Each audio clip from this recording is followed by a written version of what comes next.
美食台的朋友，大家好，我是管阿姨。今天带来一道老上海菜鸡骨酱。小时候吃这道菜都要和哥哥姐姐抢着吃呢。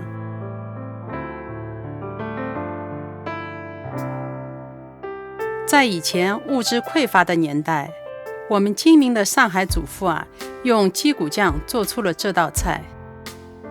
现在生活好了，可以用童子鸡来做。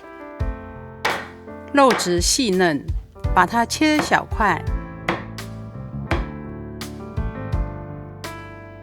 春笋、胡萝卜、豆干依次切丁，笋丁还需要过一下沸水，减少涩味。接着热锅起油，煸香生姜泥，倒落鸡块翻炒。炒到水分挥发，外皮紧缩变色，加入料酒、老抽和甜面酱，反复翻炒。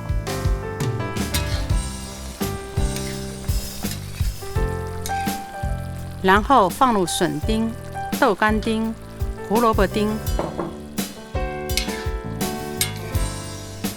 和冰糖碎，炒到冰糖融化，加适量的温水焖煮一会儿，酱汁渐渐收干，再勾一个薄芡。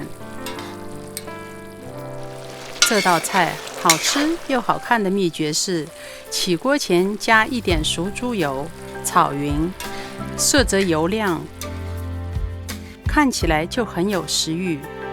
我们可以用它来下饭，做面浇头，简直不要太好吃哦。